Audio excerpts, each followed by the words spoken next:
सफलता को introversion and extroversion के पैमाने पर तोलने से पहले यह जानना बहुत इंपॉर्टेंट है कि कोई भी व्यक्ति अपने फील्ड में सक्सेस हो पाता है उस फील्ड में अपनी एनर्जी डालने से। और यह एनर्जी हमको कहां से मिलती है, यह बहुत इंपॉर्टेंट होता है। एक एक्सट्रोवर्ट इस एनर्जी को जहां दूसरों से सोशलाइजेशन द्वारा गेन करता है, वहीं दूसरी ओर इंट्रोवर्ट पर्सन वह एनर्जी अकेलेपन से गेन करता है। वह खुद को टाइम देने पर खुद को रिचार्ज कर लेता है। लेकिन मुद्दा यह है कि यह आइसोलेशन, यह अकेलापन सफलता में कैसे बदल जाता है। चाहे फिर वह मार्क जुकरबर्ग हो, एल्बर्ट आइंस्टाइन हो, जेके रोलिंग हो या बिल गेट्स हो। चलो अब इस कैसे का जवाब जानते हैं। Think deeply. यह तो आप जानते ही हैं कि इंट्रोवर्ट सोचते बहुत है, लेकिन उनकी यही वजह है, बहुत ज्यादा चिंतन मनन करने की क्वालिटी उनकी थिंकिंग को डीप थिंकिंग बना देती है, जिस वजह से वे किसी भी प्लान, किसी भी स्ट्रेटेजी को रिस्क एंड रिवॉर्ड की तराजू पर भली भांति तोलकर डिसीजन लेते हैं। और यह न केवल किसी भी ऑर्गेनाइजेशन के लिए बल्कि खुद की लाइफ के लिए भी एक इंपॉर्टेंट क्वालिटी होती है जो उनको सक्सेसफुल बना देती है। They are great planner. यह तो आप जानते ही हैं कि प्लानिंग किसी भी ऑर्गेनाइजेशन के लिए कितनी इंपॉर्टेंट होती है, कितनी महत्वपूर्ण होती है। और क्योंकि इंट्रोवर्ट बहुत नाप तोल कर डिसीजन लेते हैं, इसलिए वे एक अच्छे प्लानर भी साबित होते हैं। They are creative. अक्सर हम देखते हैं कि एक्सट्रोवर्ट बहुत बतूंची होते हैं क्योंकि वे बातों में बहुत रस पाते हैं, लेकिन इंट्रोवर्ट बातों में नहीं बल्कि माइंड के अंदर थॉट्स में रस लेते हैं। वे जबान से ज्यादा माइंड को महत्व देते हैं, लेकिन उनका ऐसा करना, थॉट्स के साथ खेलना उनकी इमेजिनेशन को बढ़ा देता है। Way out of the box सोच पाते हैं, वे ऐसे आइडियाज को कनेक्ट कर पाते हैं जो आमतौर पर समझ नहीं आते। और अब मुझे यह बताने की बिल्कुल जरूरत नहीं है कि अनकन्वेंशनल और इनोवेटिव आइडियाज, लीक से हटकर सोचे गए आइडियाज किसी बिजनेस के लिए कितने मीनिंगफुल होते हैं। अंतर्मुखी जेके रोलिंग इसी वजह से महान हैरी पॉटर उपन्यास की सीरीज दे पाए। They are great observer. आपने नोटिस किया होगा कि जब ग्रुप में किसी विषय पर चर्चा चल रही होती है तो इंट्रोवर्ट बहुत एग्रेसिवली इसमें पार्टिसिपेट नहीं करते, कम पार्टिसिपेट करते हैं। तो जब ग्रुप डिस्कशन में तल्लीन होता है तो अंतर्मुखी उस वक्त क्या कर रहे होते हैं? साथियों, वे उस वक्त ऑब्जर्व कर रहे होते हैं। और उनकी यही क्वालिटी किसी बिजनेस को सक्सेसफुल बना देती है। किसी भी बिजनेस के लिए जितना इंपॉर्टेंट स्ट्रेटेजी बनाना होता है, उतना ही इंपॉर्टेंट सिचुएशन को नोटिस करते हुए स्ट्रेटेजी में बदलाव भी लाना होता है। मार्केट केवल प्रोडक्ट से नहीं चलती बल्कि डिमांड से, डिमांडिंग प्रोडक्ट से चलती है।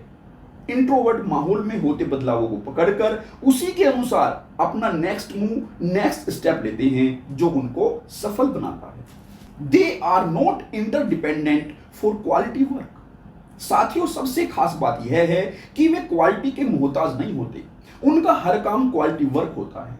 दरअसल किसी टीम का हिस्सा होते हुए भी वे काम को इंडिपेंडेंटली करने में विश्वास करते हैं और इस वजह से उनको एक्स्ट्रा एफर्ट भी डालना पड़ता है, ज्यादा मेहनत भी करनी पड़ती है, लेकिन उनकी इसी मेहनत के कारण उनका वर्क क्वालिटी वर्क बन जाता है। They are great communicators. साथियों, ex president Barack Obama ji को इंट्रोवर्ट कहा जाता है, लेकिन अंतर्मुखी होने के बावजूद वे अपनी बातों को कितना बखूबी कम्युनिकेट कर पाते हैं, यह आप जानते हैं।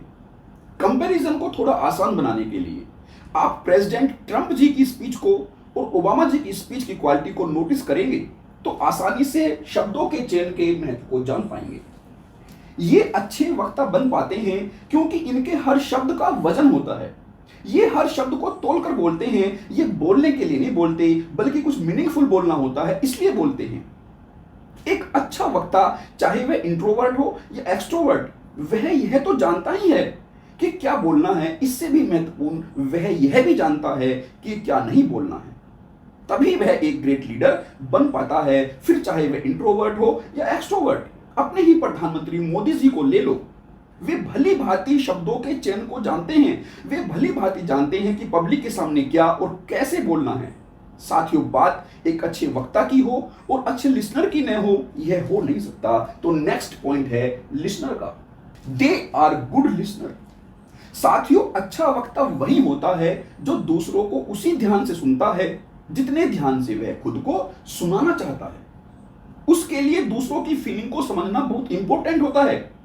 इसी समझ के कारण उसकी ऑडियंस उससे भली भांति से कनेक्ट हो पाती है। किसी एक आइडिया का हिट कर जाना या मूवी का बम्पर हिट हो जाना या किसी पॉलिटिकल पार्टी का भारी मतों से जीत जाना मास पब्लिक फीलिंग सपोर्ट के कारण ही पॉसिबल हो पाता है। और यह चमत्कार कैसे पॉसिबल होता है? यह होता है सामने वाले को समझने पर, उनसे मिलने वाले फीडबैक को अप्लाई करने पर। ट्रस्टवर्थी साथियों, लेडीज के बारे में ऐसा कहा जाता है कि उनके पेट में बात रुकती नहीं है, लेकिन इंट्रोवर्ट का अपनी जबान पर लगाम होता है, फिर चाहे वह लेडीज हो या जेंट्स। जो उनके सेल्फ कंट्रोल की निशानी है।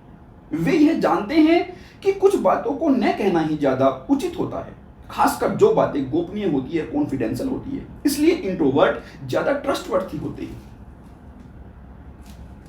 दे आर सेल्फ अवेयर साथियों, इंट्रोवर्ट केवल अपने शब्दों के चयन को लेकर ही बहुत सीरियस नहीं होते, वे अपने बिहेवियर को, खुद को लेकर भी सीरियस होते हैं। वे हर उस अपने बिहेवियर को नोटिस करते हैं जिनको लोग नोटिस करते हैं, जिनका लोगों पर इफेक्ट पड़ता है। वे अपनी कमजोरियों को पहचानते हैं। उनके पास एक सेल्फ अवेयरनेस की तरह जो होती है, जिसमें वे अपने शब्दों के साथ साथ अपने बिहेवियर को भी तोलते हैं। वे अपनी प्रेफरेंसेस को भली भांति जानते हैं और उस पर स्टिक रहते हैं, जो उनको सफल बना देती है। लेकिन इसी वजह के कारण उनके बहुत कम दोस्त होते हैं, जो हमारा अगला पॉइंट भी है।